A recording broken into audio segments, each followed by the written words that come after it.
नाज़रीन, सिंध के मशहूर बुजुर्ग शाह अब्दुल करीम बुलड़ी वारे जी दरगाह इंतजामिया और औक़ाफ़ खाते की नाअहली सबब अनेक मसलन के वर चढ़ियल है। इन हवाले से रिपोर्ट करे रहा राजा करीम कलोड़ो।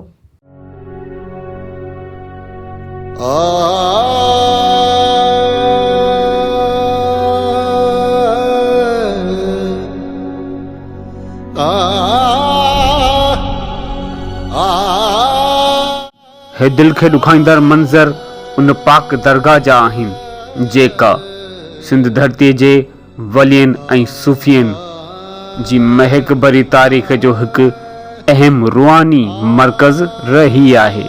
ही दरगाह के आम बुजुर्ग जी न पर इन्हनि बुजुर्गन जे सरवाण सिंधी अदब ऐं तसौफ़ जे बुनियादनि मां हिकु आहे। वक़्त जी बेरुखी, लापरवाही ऐं इदारनि जी गफ़लत हिन पाक मुक़दस मक़ाम खे उजड़ी वयल वीराननि जी तस्वीर बणाए छॾियो आहे। ईअं थो लॻे ॼण सूफ़ीन जे हिन पक मरकज़ ते दर्द जो राग वॼी रहियो आहे।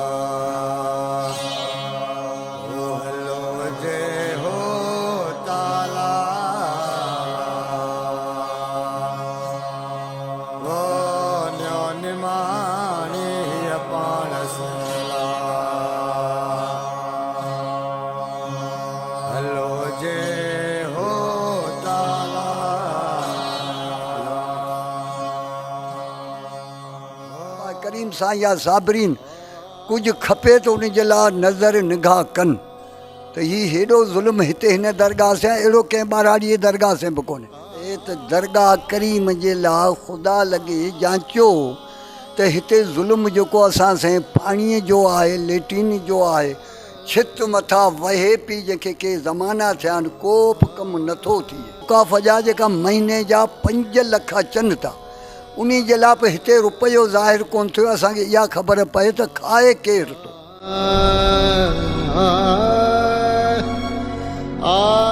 रवायत आहे त 400 साल खां बि अॻु शाह अब्दुल करीम बुलड़ी वारे पंहिंजे मुबारक हथनि सां ही खूह खोटरायो, जिते ढगनि जी मदद सां पाणी कढण जो ख़ासि निज़ाम ठाहियो वियो।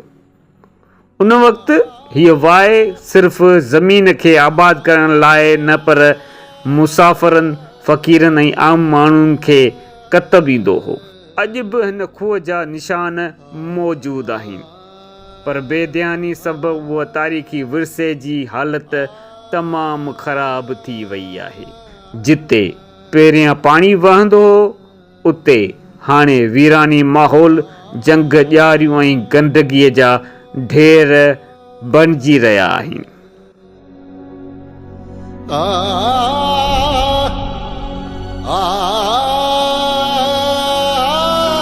तव्हां जेका तारीख़ी वरसनि ते स्टोरी ठाही आहे SS न्यूज़ जस लाइ, तव्हांखे ॿुधायां त शाह अब्दुल करीम बुलड़ी वारो जॾहिं हयात हुआ त हिते उनजी ज़मीन हूंदी हुई त हिन ज़मीन खे पाणी ॾियण लाइ हिकिड़ी 2 वाए ठारायूं, जेके वॾा खूह हुआ उहे ठाराया ऐं उन्हनि ज़मीननि खे पाणी मिलंदो हो। उते जेके उन जा ढोर हुआ उन्हनि खे पाणी मिलंदो हो ऐं उहो खूह जेको आहे आवाम खे बि कमु ईंदो हो, छो त उते आवाम उन मां पाणी भरे पींदी हुई। उन्हनि जी हींअर हालति ख़स्ता हालति आहे, तमामु ज़बून थी वई आहे, का मालिकी कोन्हे, न औक़ाफ़ खातो उन्हनि जी मालिकी थो करे, न चूंडियल नुमाइंदा उनजी मालिकी था कनि। कुछ साल अॻु हिन वाए मां माण्हू पाणी पीअंदा हुआ, पर औक़ाफ़ खाते ऐं चूंडियल नुमाइंदनि जी बेपरवाही सबबु इहो विरसो ख़तमु थियण जे वेझो आहे।